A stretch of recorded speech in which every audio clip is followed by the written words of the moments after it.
Greetings, Chromatic Warriors! Now recently I've gotten my cheesy mitts upon the Skaventide box set, and if you've been paying attention, you may have noticed that I painted up the Grey Seer along with a couple other buddies from that box set. Now today I want to talk about some of the color theory which can be generally applied to a lot of projects, composition, the mindset of approaching a model and painting it up. Be sure you stick around to the end. I'll be giving away a Wargamer Paint set from the Army Painter. Thank you, Army Painter! So first of all, let's talk about the construction. There are a lot of ways to accent a model.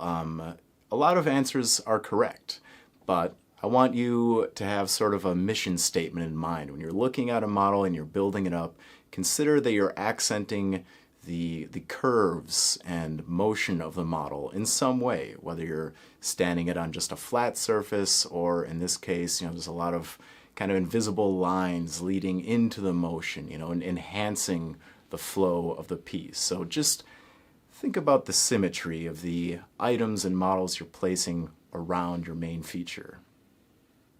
But now that I have my feature built up, I need to apply some colors to it. And this is where the phrase color communication comes into play. Whenever I start a project, I have a main color in mind.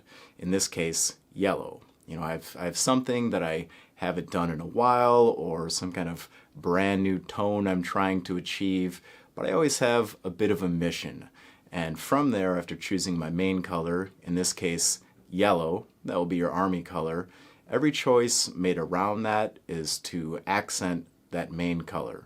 As you can see, it is triangulated, and also all of the colors around it, except for the Grey Seer's ceremonial robe, they're all dark. Yellow is a bright and warm color.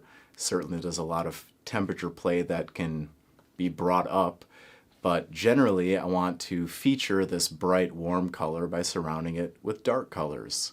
And in this case, I wanted more of a harmony taking place with the yellow. So I use the color Space Dust in most cases to mix and highlight something up.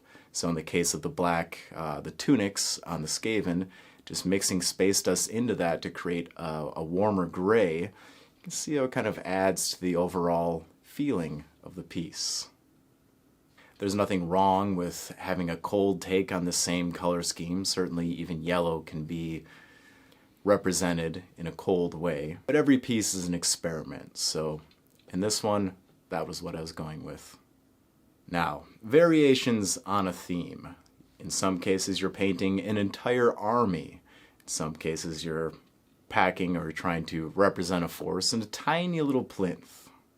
But I want to think about the hierarchy of generals' badges. There are always marks to kind of pull out those superior officers, or perhaps a horned rat wizard. I think the seafoam green harmonizes nicely with everything, but gives that character a unique color. He looks like he belongs to the rest of the army because he still has that yellow. And just like we were talking about the color communication, you'll notice that the, we'll call it sewer water down in the base, is also green. Just to drag the eye around the model.